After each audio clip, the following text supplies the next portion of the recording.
Assalamualaikum warahmatullahi wabarakatuh. Saya Muhammad Al-Kindi. Saya ingin mempresentasikan 7 jenis sistem informasi. Yang pertama, sistem informasi manajemen. Jenis sistem informasi yang pertama kali adalah SIM atau sistem informasi manajemen. Sesuai dengan namanya, sistem ini menyasar untuk kegiatan manajerial. Yang termasuk ke dalam manajerial adalah setiap orang yang memiliki kedudukan dalam organisasi dan pekerjaan yang memiliki tanggung jawab untuk manajemen pada suatu divisi atau bagian dalam perusahaan. Yang kedua, sistem informasi akuntansi. Jenis yang kedua adalah sistem informasi akuntansi atau disebut SIA. SIA merupakan implementasi sistem informasi yang berhubungan dengan sistem akuntansi dari suatu organisasi atau perusahaan.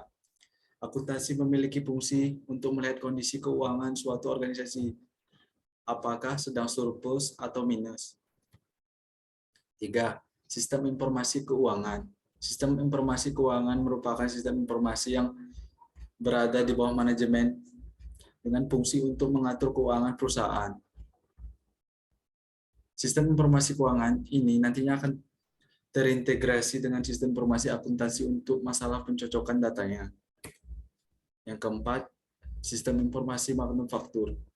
Bagi perusahaan yang bergerak di bidang manufaktur dan juga produksi, terutama produksi barang, maka sistem informasi manufaktur merupakan salah satu jenis sistem informasi yang wajib dimiliki. Sistem informasi manufaktur kebanyakan digunakan dan juga diimplementasikan pada bagian produksi suatu perusahaan yang bergerak di bidang produksi. Yang kelima, sistem informasi sumber daya manusia. Sistem informasi ini digunakan HRD dan personalnya dalam perusahaan untuk menyimpan data diri karyawan, gaji pokok, tunjangan, bonus, masa kerja, jabatan, dan lain sebagainya.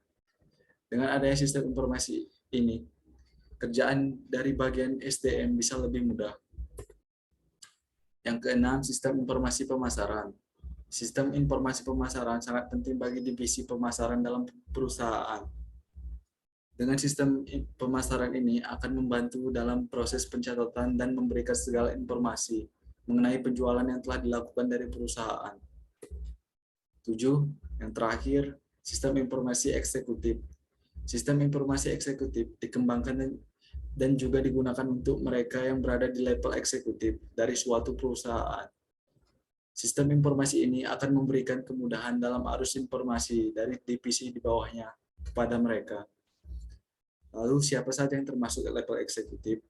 Adalah mereka yang memiliki hak penuh atas perusahaan, CEO, komisaris, pimpinan tertinggi, direksi dan elemen eksekutif lain yang memiliki kewenangan dalam perusahaan. Kemudian, komponen sistem informasi dan fungsinya. Yang pertama, hardware. Hardware merupakan salah satu komponen paling penting dalam sistem informasi. Tanpa adanya komponen ini, kemungkinan sistem informasi tidak akan berjalan dengan lancar. Hardware yang dimaksud di sini adalah komputer yang seiring berkembangnya zaman bisa berbentuk smartphone, tablet, iPad, bahkan laptop. Dengan adanya hardware, pengumpulan serta penyebaran informasi semakin kuat dan cepat. Yang kedua, software. Software atau perangkat lunak terbagi menjadi dua kelas, yaitu sistem software dan application software. Sistem software merupakan operating system yang mendukung hardware menjadi perangkat yang berguna. Application software merupakan sistem operasi yang biasanya kita jumpai dalam smartphone. Contohnya aplikasi email atau Excel yang dapat kamu gunakan di smartphone. Dengan adanya aplikasi ini, kamu semakin mudah dalam bertukar atau mengumpulkan informasi. Yang ketiga, telekomunikasi. Aspek satu ini sering digunakan untuk menghubungkan perangkat portable. Istilah sederhananya bisa dikatakan sebagai jaringan nirkabel yang menghubungkan laptop atau smartphone untuk mencari dan mengumpulkan informasi alias sinyal. Jaringan ini juga ternyata banyak macamnya, seperti salah satunya adalah VPN atau Virtual Private Networks. VPN ini termasuk dalam komponen jaringan untuk membantu manusia dalam mengumpulkan informasi di seluruh dunia.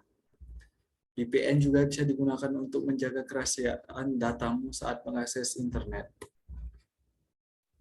4. Database dan data warehouse. semua informasi yang kita kumpulkan dan disimpan dalam database.